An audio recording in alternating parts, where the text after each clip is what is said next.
Mirá qué fácil. Ríos, no, países, perdón, del continente asiático. Países del continente asiático comenzando ya. No se entendió nada, che. Adelante, Silvia. Sobre 9. En 30 segundos, sin repetir y sin soplar, filósofos de la A a la Z. Enio, Plauto, Quinto, Nervio, Catón, Epos, Barrón, Antia, Livio, Macro, Rufo, Curcio, Percio, Flaco, Plinio, Celio, Helio, Sófocles, Cicerón, Virgilio, Horacio, Sócrates, Tácito, Alceo, Zapote, Pión, Zenofio, Don Tales, Numio, Anaxarco, Anaxágoras, Anaxímenes.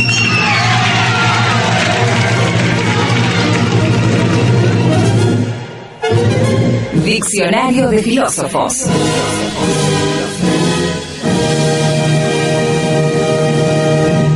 Creo que en algún programa dije que quería esa música en el velorio, ¿no? El día que me muriera. Hoy que estoy un poco más erótico, quiero esa música cada vez que tenemos un orgasmo. Quiero que aparezca esa música, la de Domingos para la Juventud, con ese inicio demoledor. Yo creo que potenciaría, alargaría el orgasmo. Miren lo que les digo a todos, ¿no? Masculino, femenino, animal, todo lo que tenga que ver con la duración del placer y la potencia. Hoy nos toca la letra J y es una letra también bastante carente de filósofos, pero bueno, tiene un poco más que la I latina, que nos costó muchísimo. Y con la letra J trajimos a un par de amigos. El primero del que quiero hablar rápidamente es William James, hermano mayor de Henry James, uno de los pensadores norteamericanos que ha sido como uno de los gestores de lo que es la corriente pragmatista. El pragmatismo norteamericano es de alguna manera la corriente, si quieren, más autóctona de Estados Unidos. Lo que quiero, dejar en claro es que uno suele tener como cierto prejuicio con la filosofía norteamericana, que es visualizada sobre todo en sus orígenes, en el siglo XVIII-XIX, como, sobre todo por cierto cuestionamiento europeo a lo norteamericano, como una cultura, pensada más burguesa, desde una burguesía, si quieren, más comercial, o una burguesía más chata en algún punto.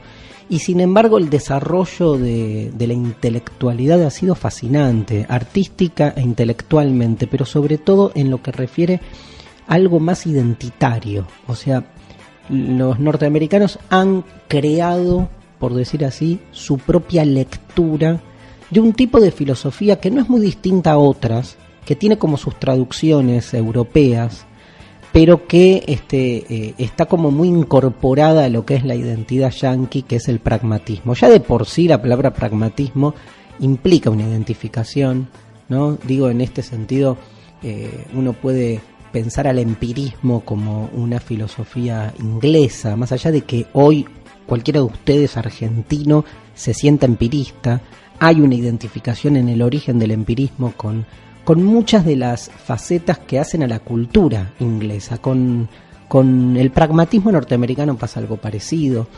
Fue relanzado a finales del siglo XX, sobre todo por Richard Rorty en su versión neopragmática, más puesta en el mundo de hoy, pero ese pragmatismo con ciertos atisbos positivistas de fines del siglo XIX es muy fuerte, ¿no? ¿Qué dice el pragmatismo? Básicamente reduce la idea de la verdad. El verbo reducir no es muy feliz, pero emparenta la cuestión de la verdad a la utilidad.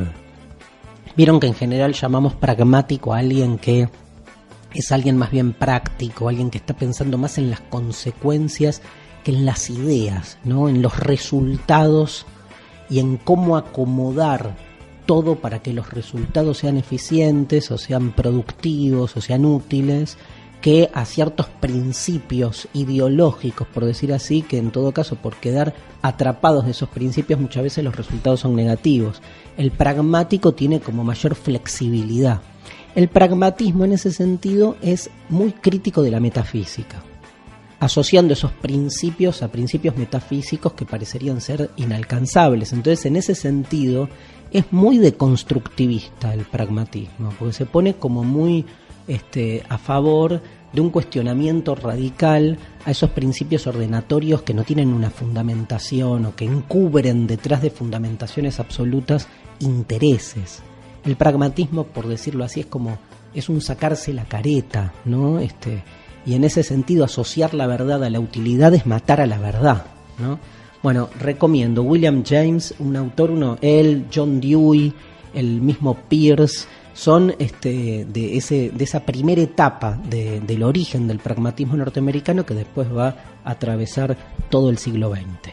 Otro autor que quiero nombrar es Hans Jonás, como el profeta bíblico.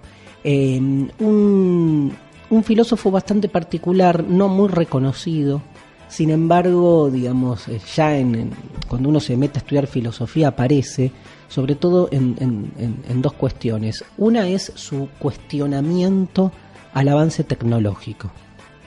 Es como un medioambientalista, ¿sí? Que postula un principio que es el principio de la responsabilidad, que es como una especie de actualización del imperativo categórico kantiano, pero puesto en nuestros tiempos y en relación al abuso tecnológico, o sea, a las implicancias negativas del desarrollo de la ciencia y la tecnología. Y se acuerdan, ¿no?, que Kant había postulado un imperativo categórico para diferenciar el bien del mal, básicamente como principio moral, que decía: actúa de tal modo que tu máxima pueda universalizarse, ¿no? O sea, no hagas lo que no quieras que te hagan. Y como que esa máxima es como una especie de fórmula que nos sirve para identificar lo que está bien de lo que está mal.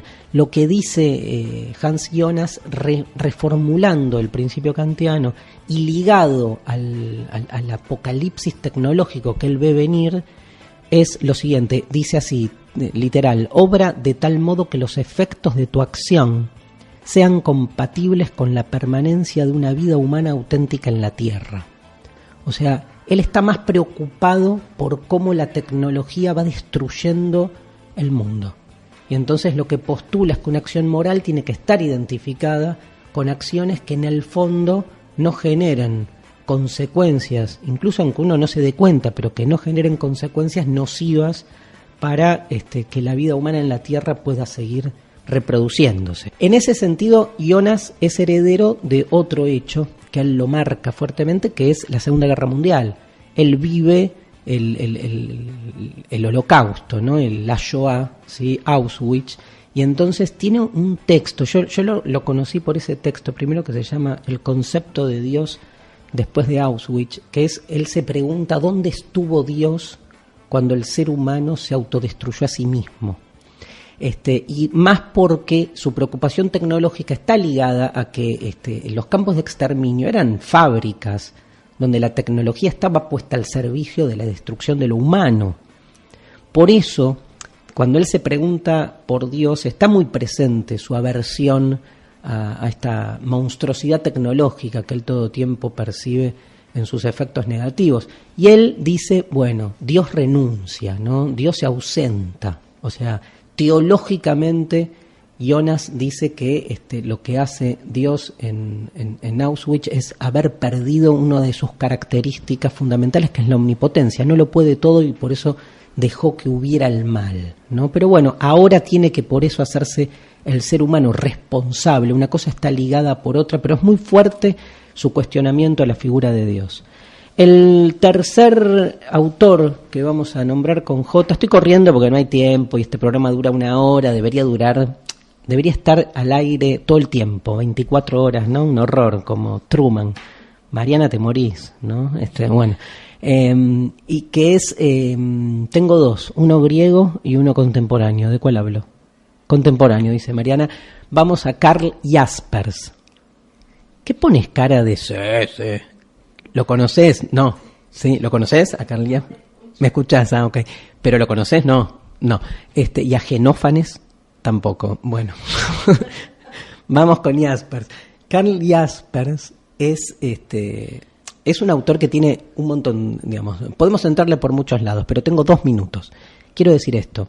Primero, su libro sobre la filosofía de Nietzsche es fascinante. O sea, quieren entrarle a Nietzsche por algún lado, lean el Nietzsche de Karl Jaspers, así se escribe. Pero a mí me marcó mucho Jaspers porque en su libro La filosofía o La filosofía de la existencia, no me acuerdo bien el título, es quien plantea los 3 orígenes de la filosofía, que es un concepto que a mí me hace acordar mucho, digamos, mi vida docente, porque me la pasé 25 años enseñando esto, que la filosofía tiene 3 orígenes, decía Jaspers. El primero es el asombro, el segundo es la duda, y el tercero son las situaciones límites. Y los 3 orígenes están ligados entre sí. Orígenes no históricos, orígenes en el individuo. O sea, lo primero que te motiva a filosofar es el asombro.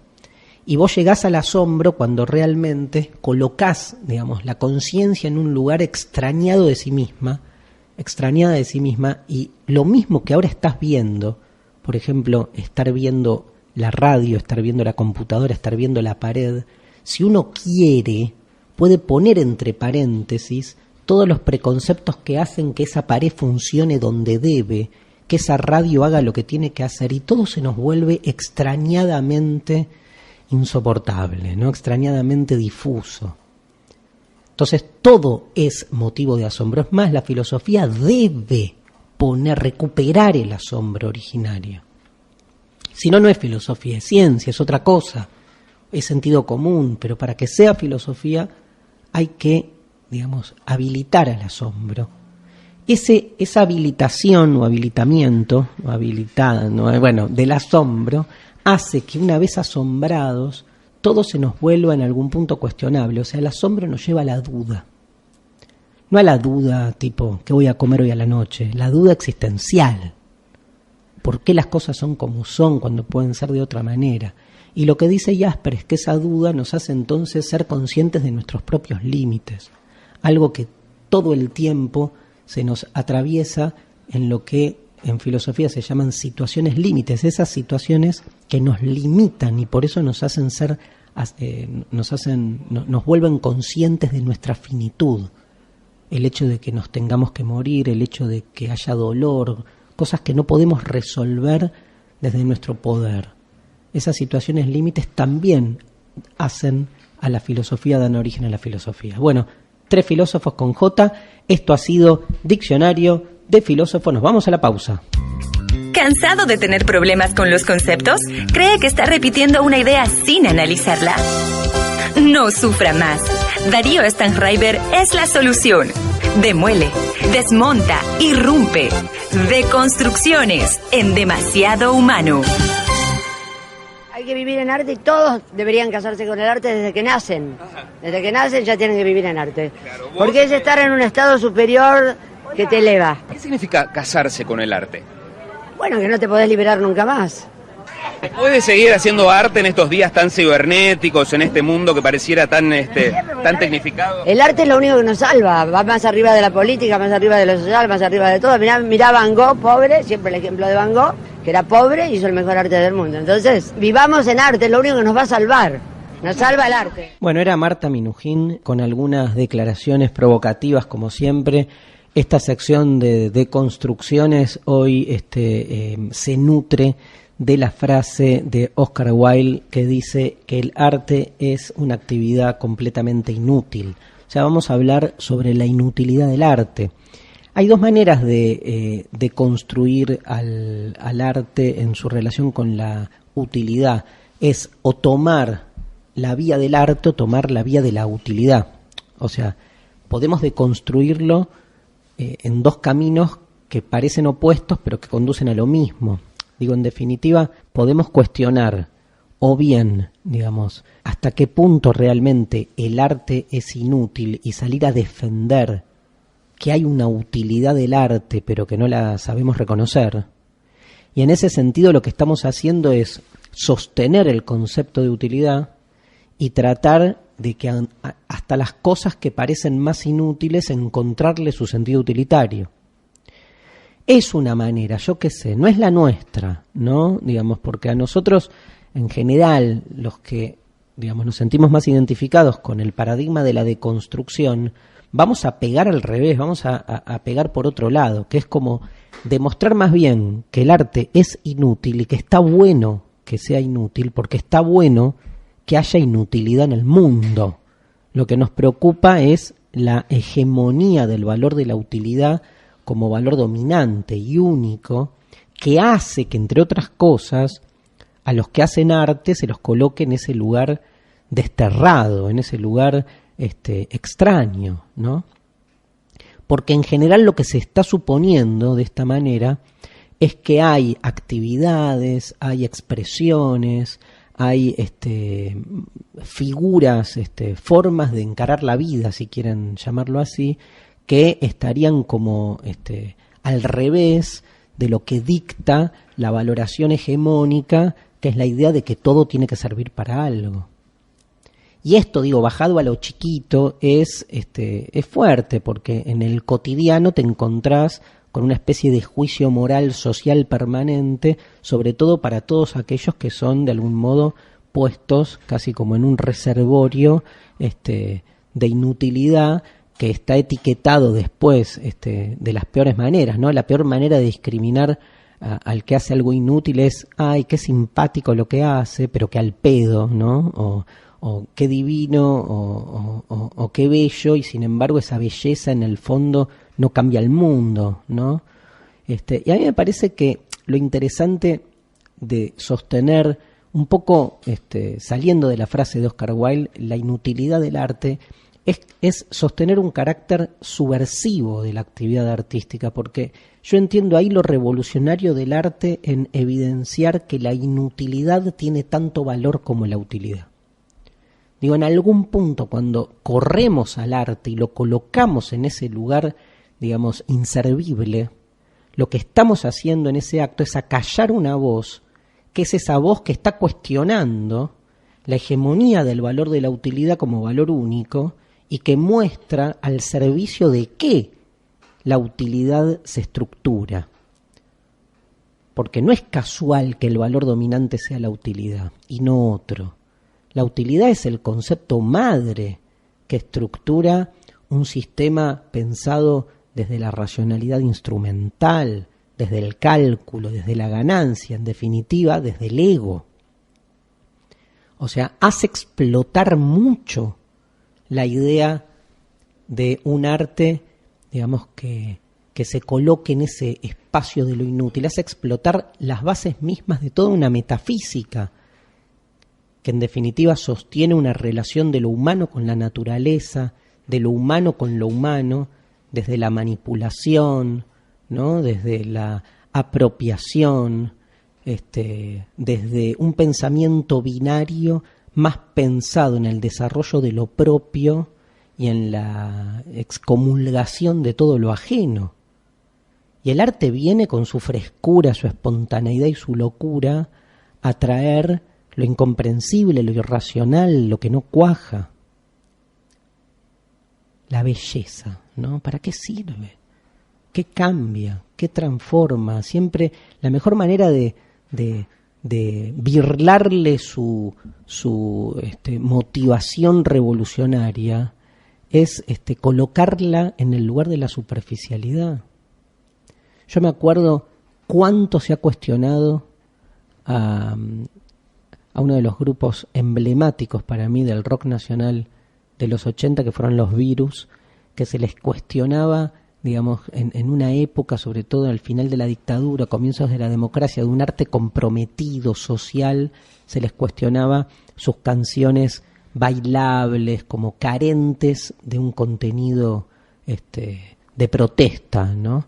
Y en realidad, digamos, en plena dictadura, cuando los Virus salen digamos, con sus canciones, salen a postular la necesidad de la danza, del baile, del pasarla bien, del placer, ¿no? ¿Se acuerdan ese título, Superficies de Placer, que es posterior igual? Pero hay todo un llamamiento al disfrute de los cuerpos en 1982, donde en ese sentido lo que a priori parece como ser una música naif termina siendo una música fuertemente subversiva, porque en una época tan gris y tan represora como la de la dictadura, sin embargo, acá hay un llamamiento al disfrute corporal, desde una semi-superficialidad, digo semi porque en realidad que el cuerpo se abra al disfrute del baile, de superficial en la dictadura no tiene nada.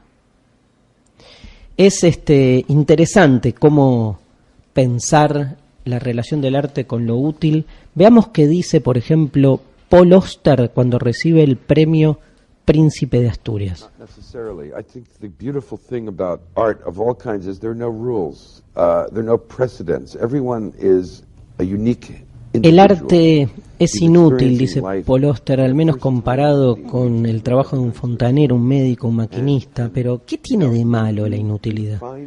¿Acaso la falta de sentido práctico supone que los libros, los cuadros y los cuartetos de cuerdas son una pura y simple pérdida de tiempo?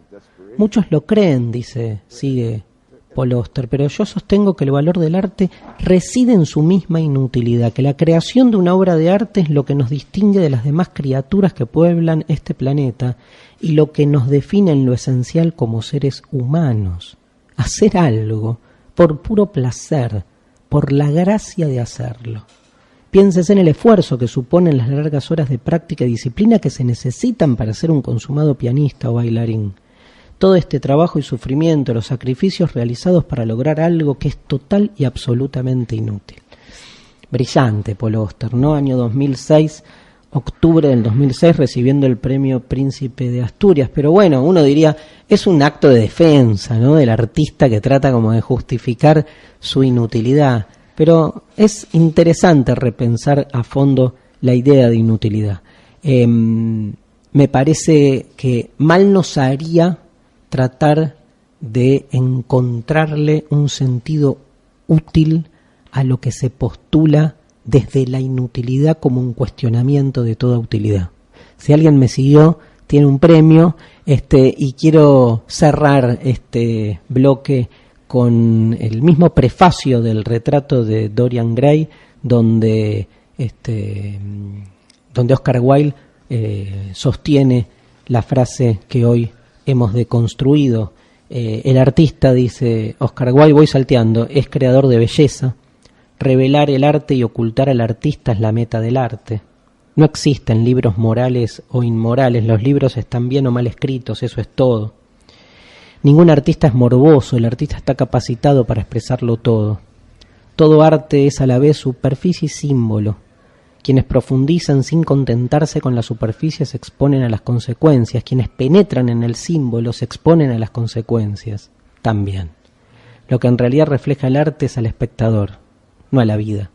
La diversidad de opiniones sobre una obra de arte muestra que esa obra es nueva, compleja y que está viva.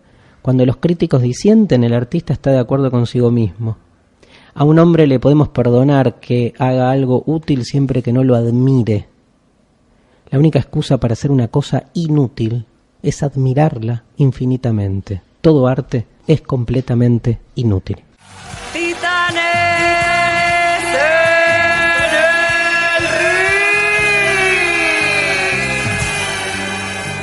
Hoy, en Demasiado Humano, sube al ring con su guardapolvo blanco, su apego a la rigurosidad y exactitud, para generar conocimientos caracterizados como experimentales, empíricos, cuantificables y basados en datos duros y en la objetividad. Con ustedes, las ciencias duras.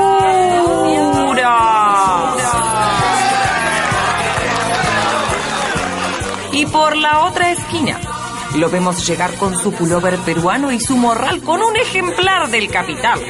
Sus estudios se basan en el lado romántico, idealista, sublime del hombre y sus creaciones, diferenciándose de todo lo natural. Por esta esquina, las ciencias blandas.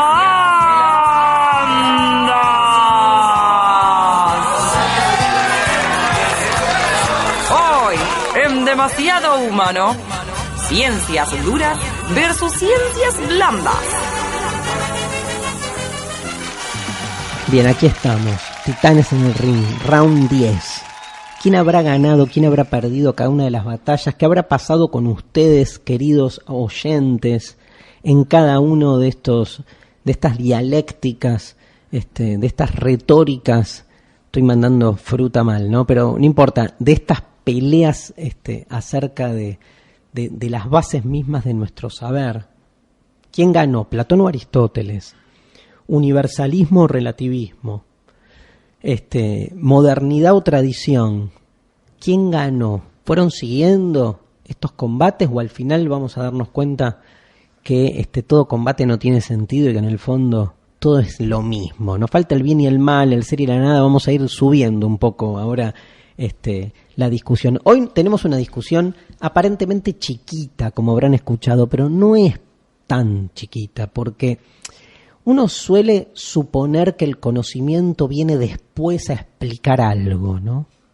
Entonces todo este debate sobre la diferencia entre ciencias duras y ciencias blandas parece como una cuestión que en nombre de un debate epistemológico en realidad es un debate por la administración de las 200 becas que se reparten para la investigación académica. Bueno, algo tiene de eso, pero tampoco la pavada. O sea, pensémoslo al revés. El conocimiento crea su objeto de estudio.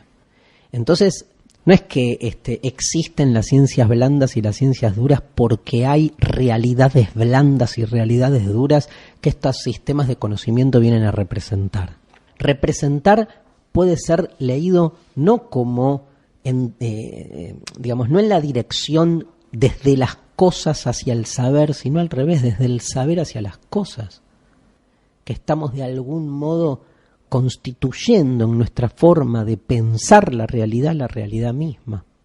Entonces lo que se debate al interior de las instituciones del saber termina siendo nodular para estructurar el tipo de realidad en la que después vivimos. Esa es la importancia de la ciencia en nuestros tiempos. Incluso los que de ustedes sean más hippies y tengan una especie de animadversión permanente con el discurso científico, piénsenlo como lo que sucedió en su momento con la religión, digamos. Uno puede ser antirreligioso, pero no puede negar la implicancia de la religión en la vida cotidiana en los tiempos que el mundo se estructuró teocéntricamente. Hoy pasa lo mismo con la ciencia. Digamos, ser ateo de la ciencia, entre comillas, hice el típico gesto comillero recién y no me vio nadie, evidentemente, pero ser un ateo científico implica realmente aceptar la implicancia que tiene el discurso científico y la práctica científica, la construcción de artefactos productos del desarrollo de la ciencia en nuestros tiempos.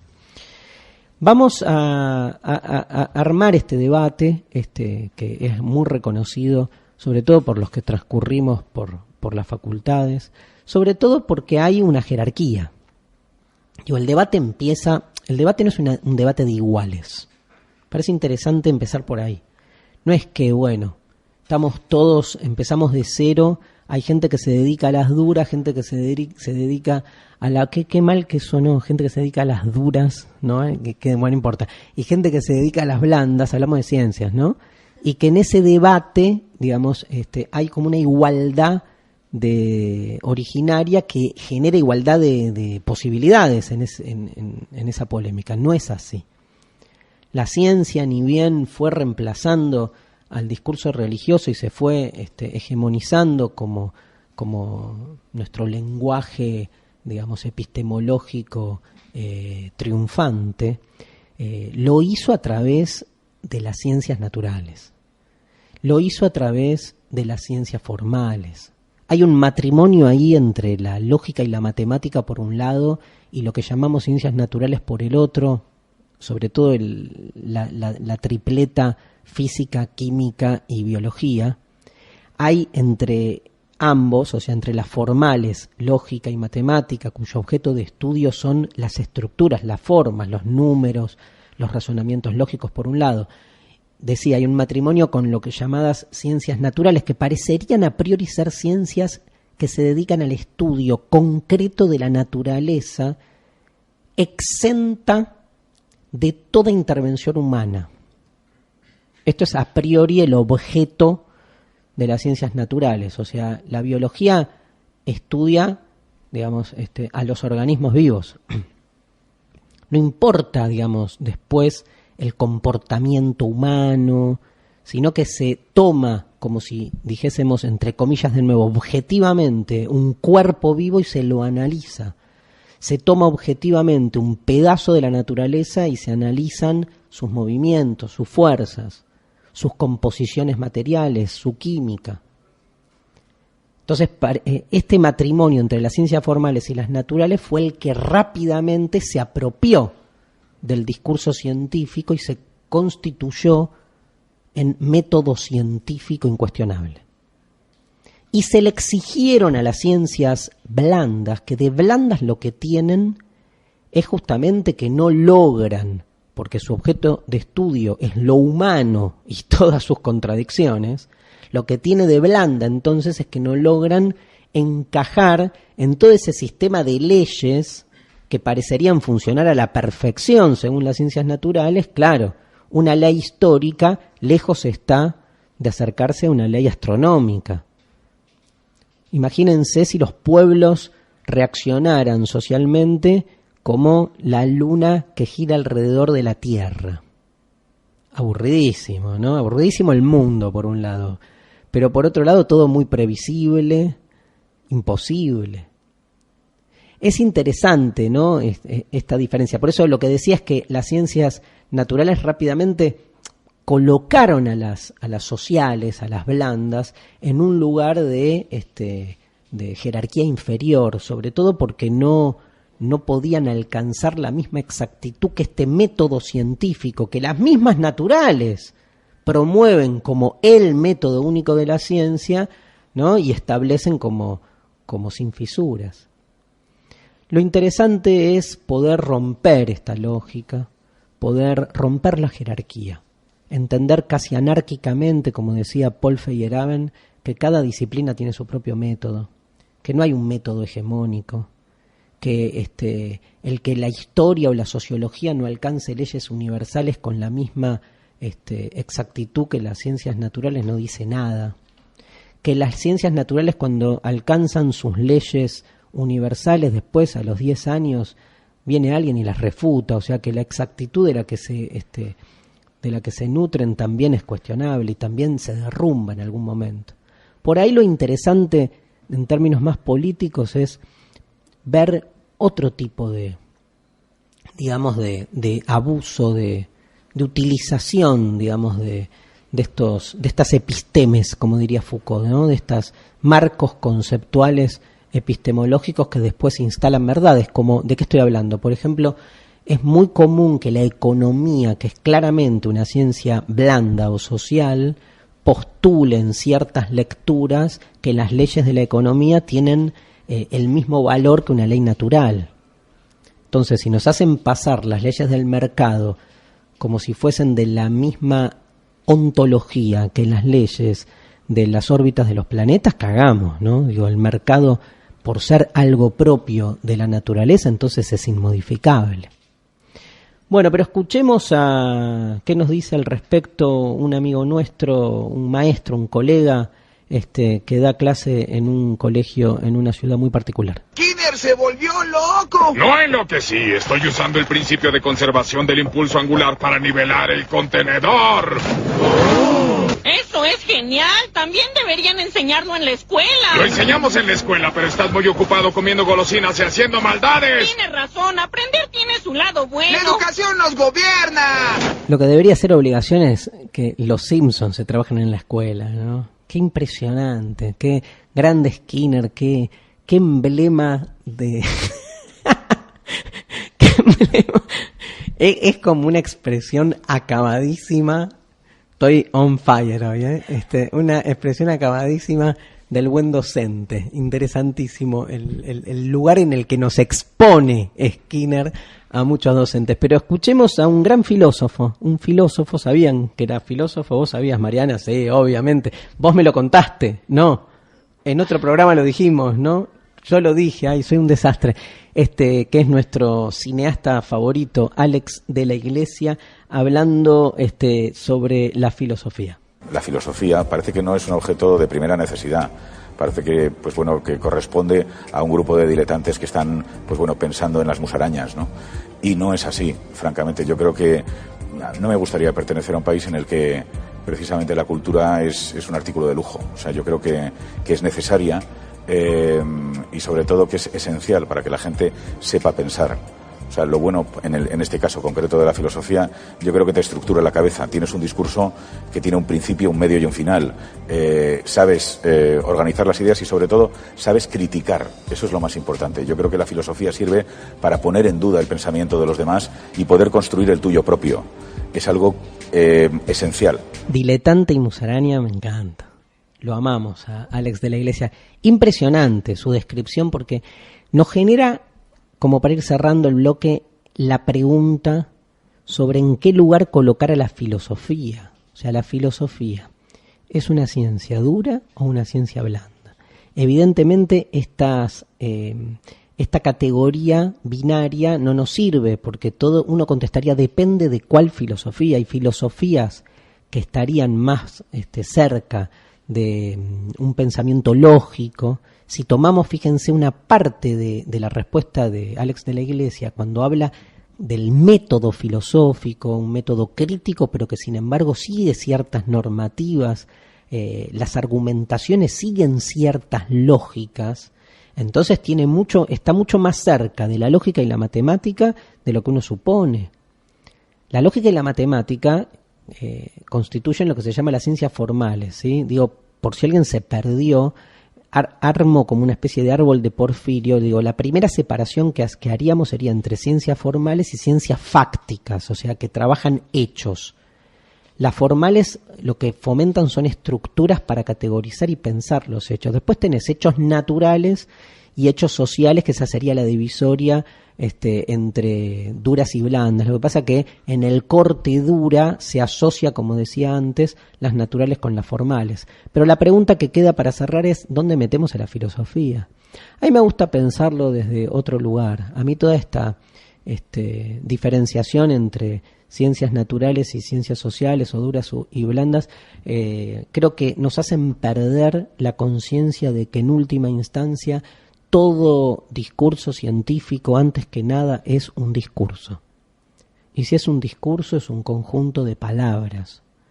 Y si es un conjunto de palabras, es texto.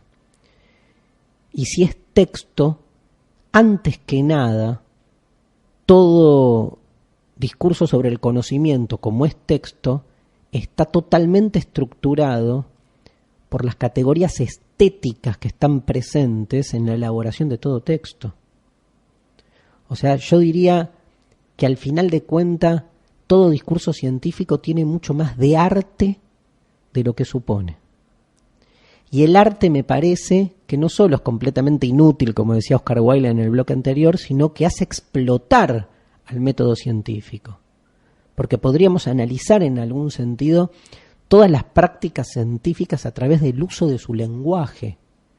Entonces nos estaríamos metiendo más en terreno de la crítica literaria, que está mucho más cerca de la creación artística y estaría haciendo, digamos, subvirtiendo el desarrollo de la epistemología de siglos, ¿no?